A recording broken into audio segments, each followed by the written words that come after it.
Bon bah c'est parti, on va enfin tourner une vidéo avec mon nouveau micro. Salut à tous et bienvenue sur Geeko World. Aujourd'hui on est la fin du mois de mars et il est donc maintenant temps pour nous de revenir sur les sorties manga au mois de mars au Japon à travers un nouvel épisode de Japan Cover. Bon par contre seul petit détail c'est qu'aujourd'hui je tourne la vidéo le 30 mars, du coup à mon avis côté sortie on sera pas du tout en avance, mais c'est pas grave, la vidéo va quand même sortir. Bon allez c'est parti, on balance le générique.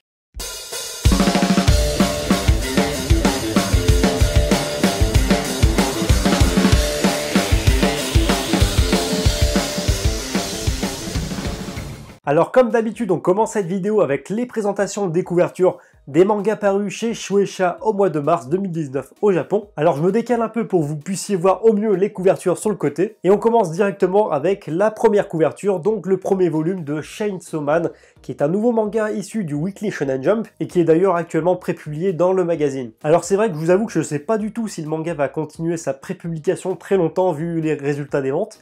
Mais en tout cas voilà, voici la couverture du nouveau tome. Ensuite au mois de mars, toujours chez Shueisha, on a eu le 5e tome de Hell's Paradise. Couverture d'ailleurs que je trouve hyper stylée d'un point de vue visuel, je trouve que ça arrache la rétine et je trouve que les couleurs sont vraiment hyper bien choisies. Donc c'est vraiment cool, faudrait vraiment que je me décide à attaquer le premier tome qui est sorti en France au mois de mars. On enchaîne ensuite avec la sortie du 4e tome du manga Jujutsu Kaisen, qui est en fait un nouveau manga du Weekly Shonen Jump qui est pas mal mis d'ailleurs en avant par Shueisha et qui d'ailleurs au niveau des ventes se débrouille plutôt pas mal. Donc c'est un manga qui risque de durer un petit moment si les ventes continuent sur cette lancée. Alors comme le manga n'est pas sorti encore en France, j'ai pas encore attaqué le manga, mais personnellement je serais assez intrigué de commencer cette série. Ensuite au mois de mars, toujours chez Shueisha, on a eu le 13e tome du manga The Promised Neverland, avec une couverture toujours aussi stylée. Et personnellement, j'ai hâte de lire ça. D'ailleurs, comme là on parle des grosses sorties, ça tombe bien parce qu'il y a le 92e tome de One Piece qui est sorti début mars au Japon. Donc voici la couverture, et je vous l'avais déjà teasé en fait dans le dernier épisode de Japan Cover. Perso, je trouve cette couverture hyper stylée, et toujours dans le ton en fait Wano Kuni, où en fait le visuel de cette couverture oscille un peu entre le ridicule et le stylé, et pour moi c'est ça One Piece. D'ailleurs, toujours en parlant de One Piece, il y a le petit spin-off en fait comique de One Piece, donc One Piece Party, tome numéro 5 qui est sorti juste là. Donc voilà, c'est un petit manga en SD qui se veut comique, un peu comme dans le ton de Chopperman par exemple. Si vous voulez convertir vos enfants à One Piece, c'est l'occasion ou jamais. Au mois de mars chez Shueisha, on a aussi eu le droit au 66e tome de Kinnikuman, ainsi que le 18e tome de Seraph of the End, le 8e tome de Moriarty. Au Japon d'ailleurs, on a aussi eu le droit au 17e tome de Golden Kamuy, un excellent manga seinen qui est d'ailleurs disponible chez Kiun. D'ailleurs ce manga, j'en ai beaucoup entendu parler en ce moment, notamment par Otaculture il me semble, ou l'envers du manga, je sais plus. Allez mater leur chaîne si c'est pas encore fait parce que leurs chaînes sont vraiment excellentes. Cette fois maintenant, on passe aux choses sérieuses du coup, installez-vous confortablement parce que je vais vous présenter la nouvelle couverture d'un nouveau tome de JoJo, avec notamment le visuel du 20e tome de JoJo Bizarre Adventure partie 8, Jojo Lion, que je trouve personnellement totalement monstrueux. Encore une fois, Araki pour cette couverture, il a utilisé des visuels et des couleurs beaucoup plus flashy que d'habitude, mais personnellement ça correspond vraiment à la patte graphique de Jojo,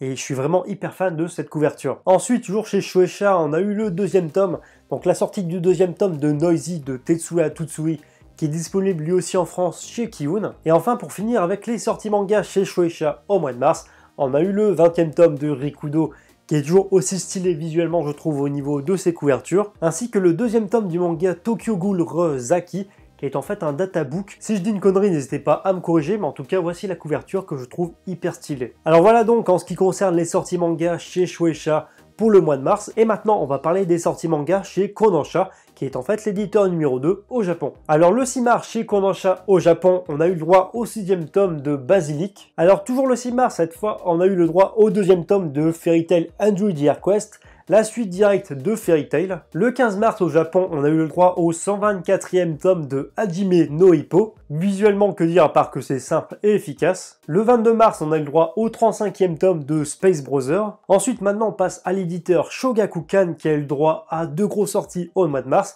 Donc notamment avec le premier tome de Batman Ninja, qui est en fait, comme son nom l'indique, un manga consacré à Batman, mais en version un peu plus samouraï. Alors ça, c'est une toute nouvelle série, il s'agit en fait du premier tome de la série. Et ensuite, le 5 mars, est sorti le 13e tome de Ultraman. Ensuite, en ce qui concerne l'éditeur Akita Shoten, on a eu 2 grosses sorties, donc notamment une qui fera plaisir aux fans de Prisonnier Riku, donc notamment avec le 2e tome du spin-off Prisonnier Riku, Boss Renoma tome numéro 2, Donc ce que j'aime bien, c'est que le visuel est plutôt raccord en fait avec l'univers graphique de Prisonnier Riku. Et ça, c'est plutôt pas mal. Et ensuite, on a aussi eu le droit au 17e tome de Darwin's Game. Et ensuite, pour terminer enfin cette présentation des sorties manga au mois de mars au Japon, on va parler de l'éditeur Mag Garden qui a une grosse sortie qui cartonne actuellement au Japon. Il s'agit tout simplement du 11e tome de The Ancient Magus Bride, aussi connu sous le nom de Maotsukai no Yume au Japon. Alors personnellement, concernant ce manga, vu les visuels que j'adore tout simplement, et vu en fait les résultats de vente des tomes de ce manga au Japon, personnellement, j'ai vraiment hâte de découvrir en fait ces mangas. Je pense que j'ai bientôt m'acheter le premier tome. Enfin bref, voilà en ce qui concerne les sorties manga pour le mois de mars au Japon. Et maintenant, on va passer à la partie beaucoup plus teaser, teasing. Et on va parler en fait des grosses sorties du mois d'avril. Et d'ailleurs, au mois d'avril, la vidéo sortira beaucoup plus tôt que d'habitude. Elle est d'ailleurs en cours de tournage. On va passer très vite les couvertures parce que je m'attarderai pas là-dessus. En tout cas, il y aura du très lourd, vous allez voir, parce que notamment, il y a le 28e tome de Shingeki no Kyojin, l'attaque des titans qui sort. Et on a enfin le visuel. Et c'est pas tout parce qu'on a aussi le visuel du 23e tome de Ao no Exorcist, Blue Exorcist en français. Le visuel aussi de Black Clover tome numéro 20, donc le 20e tome du manga. One Punch Man tome 19 avec Genos en vedette. Et au mois d'avril, on aura aussi Eden Zero volume 4, qui sortira d'ailleurs dans très peu de temps en France. Il y a aussi par exemple Dragon Ball Super tome 9 qui fait vraiment débat actuellement. Personnellement, j'aime bien la couverture, même si la colo est pas terrible. En tout cas, cette couverture fait pas mal débat, mais on parlera de tout ça en détail dans le prochain épisode. Enfin bref, voilà, c'est tout pour cette vidéo. J'espère vraiment qu'elle vous a plu, et j'espère que le résultat au niveau micro sera pas mal. On verra au montage. En tout cas, si la vidéo vous a plu, n'hésitez pas à vous abonner à la chaîne. C'est totalement gratuit, ça fait plaisir, et on a bientôt 1600 sur la chaîne. Donc c'est juste un truc de fou, merci à vous. Et sinon, si vous avez aimé la vidéo, vous avez deux solutions pour me le faire savoir. Donc premièrement, en lâchant un pouce bleu, plus il y aura de likes, plus ça montrera à quel point vous avez aimé la vidéo. Et alors sinon, vous pouvez aussi lâcher un commentaire et discuter autour des sorties manga pour le mois de mars au Japon dans la zone commentaire juste en dessous de la vidéo. Alors sinon, il faut savoir que je suis présent sur Facebook, sur Twitter et sur Instagram. Donc tous les liens sont à l'écran et dans la description juste en dessous là, comme d'habitude d'ailleurs. Et sur ce, je vous dis à bientôt pour une prochaine vidéo.